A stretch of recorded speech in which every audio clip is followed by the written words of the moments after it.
Les gens qui sont les plus critiques disent le ver était déjà dans le fruit, le spectacle ne pouvait jamais donner autre chose. Personnellement, je ne serais pas aussi sévère et j'aurais d'autant moins de raisons de l'être que malgré tout ce que je vois et ce que j'apprends, j'aime encore regarder les matchs, j'aime encore aussi regarder certaines étapes du Tour de France.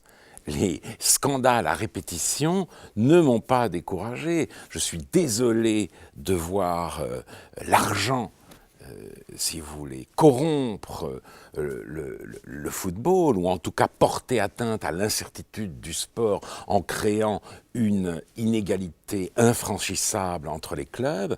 Et en dépit de tout cela, il y a quelque chose en moi qui reste attiré par ce spectacle. Mais force est de constater que les choses vont de plus en plus mal et que le sport ne se ressemble plus. Le sport faisait partie du processus de civilisation, c'est-à-dire de contraintes internes.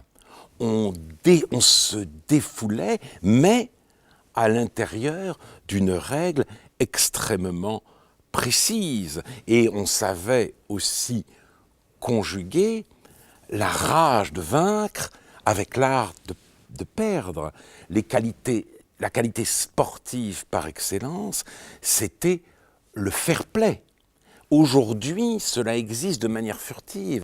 Les anciens, à travers le sport, puisque en fait les Grecs nous l'ont légué, l'athlète, à travers le sport, donc, réalisait sa propre nature. La valeur du sport, la valeur essentielle, c'était l'harmonie, c'était l'équilibre. L'homme moderne ne vit pas dans l'élément de la nature, il vit dans l'élément de l'histoire. Le devenir emporte tout.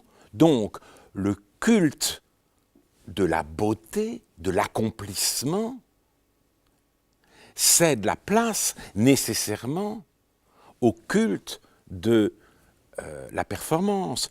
Le sportif est un avatar de l'homme prométhéen, celui qui sans cesse repousse les limites. Les modernes ignorent ou ignoraient l'hubris. Les Grecs mettaient en garde contre la démesure. Les modernes, justement, sous le signe de Prométhée, ont décidé qu'il ne pouvait pas y avoir de démesure puisqu'il n'y avait rien par rapport à laquelle on pouvait précisément la mesurer. L'homme avait des possibilités illimitées. Sa loi, c'était celle du dépassement perpétuel. Je dis c'était, car les temps ont changé depuis que Coubertin pouvait dire « Altus, Sitius, Fortius ». Maintenant, nous avons l'impression que l'athlète va trop haut, trop vite et trop fort. Nous sommes confrontés, malgré nous, au problème antique de la démesure. C'est le dopage qui a créé ce phénomène. Le jour... Ça, on reviendra, si vous voulez, sur le... Mais le jour où nous verrons un athlète courir en moins de 9 secondes le 100 mètres, nous serons terrorisés. Car au lieu, si vous voulez, de faire progresser l'humanité, nous aurons le sentiment que par toutes sortes de manigances obscures, il est entré dans le post-humain. Voilà la peur qui nous saisit aujourd'hui, que les athlètes deviennent, sous nos yeux ébahis, les cobayes de la post-humanité. Alors, c'est l'un des philosophes qui aujourd'hui réfléchit au post-humain, Jean-Michel Besnier.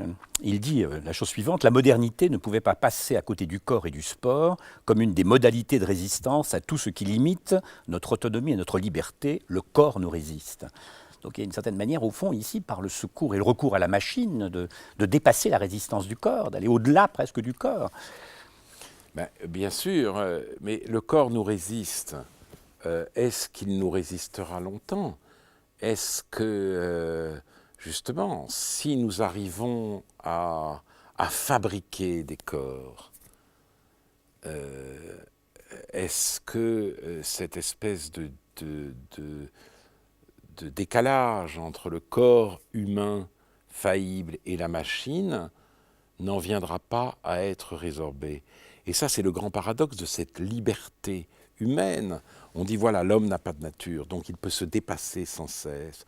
Sauf que si on passe du dopage chimique au dopage génique, on fabriquera des corps. Et à ce moment-là, ce sera la liberté du savant, et ce sera un corps lui-même, celui du champion, totalement déterminé, totalement machiné par une autre intelligence.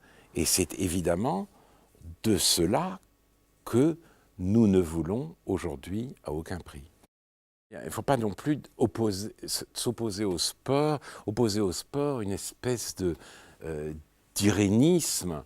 Bon, voilà, et les gens, il n'y aurait plus d'émulation, nous serions tous constamment égaux les uns aux autres. Non, il y a quelque chose d'agonistique dans le sport, les gens aiment la compétition, l'agone, c'est une donnée de la condition humaine. Bon, voilà, donc si Albert Camus jouait au football dans son équipe, il jouait évidemment pour gagner, certes en respectant les règles, mais il devait être très heureux le jour où il avait remporté la victoire et finalement très déçu le jour où en plus il avait encaissé des buts, lui le gardien. Donc non, c'est comme ces gens qui vous disent c'est terrible à l'école, c'est les notes. C'est affreux, il faut supprimer les notes, comme ça chacun évoluera selon son propre rythme, il n'y aura plus de comparaison entre les uns et les autres, mais l'humanité n'est pas faite comme ça quand même. L'humanité n'est pas faite comme ça. Oui, l'émulation, ça compte, et d'ailleurs l'émulation a toujours été une valeur républicaine. Et curieusement, aujourd'hui, au nom du combat contre la compétition forcenée qu'il peut y avoir dans le monde capitaliste, on remet en cause l'émulation à l'école, et c'est d'ailleurs toujours au détriment des défavorisés au nom desquels on parle. Parce que ils n'ont plus, on n'a plus les moyens de les détecter à temps. Le niveau général s'abaisse quand précisément l'émulation ne fonctionne pas, et ce sont les fils de bonne famille qui, au bout du compte, arrivent à s'en tirer. Donc non, je crois qu'il est légitime de garder cet aspect, cette véhémence au sport. Et on se déchire au sport, on se fatigue, si vous voulez. Si on court en tous sens, c'est extraordinairement fatigant de jouer au football, même pour un amateur, c'est bien parce qu'il espère gagner. Si personne n'espérait gagner, si les buts ne comptaient pas, ben les gens ne joueraient pas, tout simplement. Oui, non, ce qui est important, c'est qu'aille de soi l'amitié, la cilia et l'agone. Bon, et la rivalité féconde, mais quand elle devient stricte concurrence, elle peut devenir destructrice. Alors, bien sûr, c'est toujours pareil. C'est une question va gagner. C'est une question de proportion, c'est une question de mesure. L'appétit de la victoire peut l'emporter sur toute autre considération, menée à la triche, à la violence, etc. D'où effectivement la nécessité d'instaurer des règles et de les faire respecter, d'où ce que nous disions du rôle en effet névralgique des arbitres, mais ne croyons pas qu'il serait possible, ni même souhaitable, d'éradiquer l'esprit de compétition de l'humanité. Il faut bien qu'elle avance, si vous voulez. La stagnation, c'est un certain idéal de bonheur, si vous voulez, mais l'humanité n'est pas comme ça.